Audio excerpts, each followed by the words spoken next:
આજે આપણે એક એવી મીઠાઈ બનાવવા જઈ રહ્યા છીએ જેને બનાવતા ફક્ત 10 થી 15 મિનિટ જેટલો સમય લાગે છે।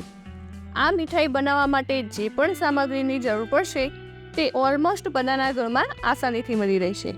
તો આ મીઠાઈ બનાવવા માટે આપણે અહીં એક પેન લેવાનું છે, તેમાં 2 થી 3 ચમચી જેટલું ઘી એડ કરી દઈશું।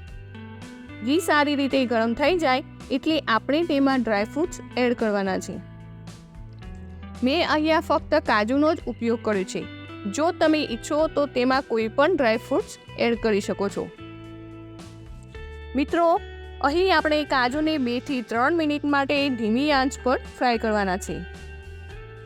કાજુને ત્યાં સુધી ફ્રાય કરી લઈશું જ્યાં સુધી હલકા ગોલ્ડન બ્રાઉન ન થઈ જાય। મિત્રો, કાજુ ફ્રાય થાય ત્યાં સુધી તમારી ફેવરેટ મીઠાઈ કઈ છે તે કોમેન્ટ કરીને જરૂર જણાવજો। તમે જોઈ શકો છો કાજુ સારી રીતે ફ્રાય થઈ ગયા છે, તો હવે કાજુને કાઢી લઈશું। હવે એ જ પેનમાં આપણે એડ કરીશું સોજી। મેં અહીંયા અડધો કપ સોજીનો ઉપયોગ કર્યો છે। હવે સોજીને પણ લગભગ 5 થી 7 મિનિટ માટે શેકી લઈશું। મિત્રો, એક વાતનું ખાસ ધ્યાન રાખવાનું છે કે સોજીને મીડિયમ ગેસની આંચ પર શેકવાની છે।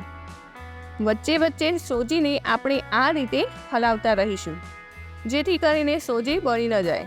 આપણે રવા કેસરી મીઠાઈ બનાવવા જઈ રહ્યા છીએ। તે એકદમ સિમ્પલ તો છે જ, પરંતુ થોડા જ સમયમાં જ બનીને તૈયાર થઈ જાય છે। 5 મિનિટ જેટલો સમય થઈ ગયો છે અને સોજી હલકી ગોલ્ડન બ્રાઉન થઈ ગઈ છે, તો હવે ગેસની ફ્લેમ બંધ કરી દેવાની છે। હવે એક પેનમાં આપણે પાણી એડ કરીશું। જેટલા પ્રમાણમાં સોજી લીધી હતી તેના કરતાં ડબલ પાણીનો ઉપયોગ કરવાનો છે।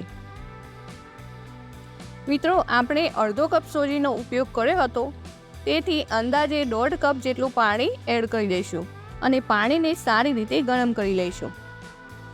અહીંયા મેં થોડું ગરમ પાણી લીધું છે અને તેમાં થોડું કેસર એડ કરી દઈશું જેથી કરીને કેસરનો સારો એવો કલર આવી જાય।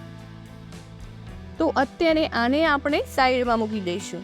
તમે જોઈ શકો છો પાણી સારી રીતે ગરમ થઈ ગયું છે, તો તેમાં આપણે 1 ચમચી ઘી એડ કરી દઈશું અને તેની સાથે જે આપણે સોજી પકાવેલી હતી તે એડ કરી દઈશું અને સારી રીતે મિક્સ કરી લઈશું। અહીં આપણે સોજીને મીડિયમ ગેસની આંચ પર ત્યાં સુધી હલાવતા રહેવાનું છે જ્યાં સુધી સોજી એકદમ ઢીલી પણ ન રહે તેનું ખાસ ધ્યાન રાખવાનું છે અને સોજીને ચડતા લગભગ 2 થી 3 મિનિટ જેટલો સમય લાગશે।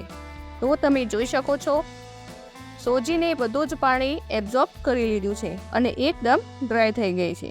હવે આપણે આમાં ખાંડ એડ કરીશું। તેના માટે મેં અહીંયા 1 કપ ખાંડ લીધી છે। ખાંડ એડ કરીને સારી રીતે મિક્સ કરી લઈશું। ખાંડને આપણે ત્યાં સુધી હલાવતા રહીશું જ્યાં સુધી ખાંડ સારી રીતે મેલ્ટ ન થઈ જાય।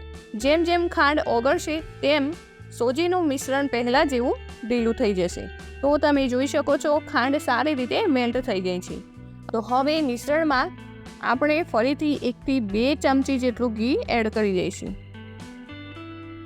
તેની સાથે જ કેસરવાળું પાણી પણ એડ કરી દઈશું અને સારી રીતે મિક્સ કરી લઈશું। મિત્રો, જો તમે ઈચ્છો તો આ રવા કેસરી મીઠાઈને તેમાં કોઈ પણ જાતના ફૂડ કલરનો ઉપયોગ કર્યા વગર પણ સર્વ કરી શકો છો। તો તેમાં મેં અહીંયા ઓરેન્જ ફૂડ કલરનો ઉપયોગ કર્યો છે અને હવે તેને સારી રીતે મિક્સ કરી લઈશું।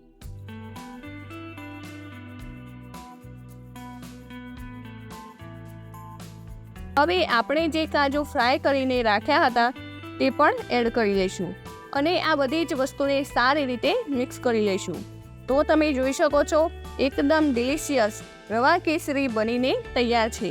તો હવે તેને સર્વ કરી લઈશું। તો મિત્રો, તમને કેવી લાગી રવા કેસરી મીઠાઈની રેસીપી કોમેન્ટ કરીને જરૂર જણાવશો।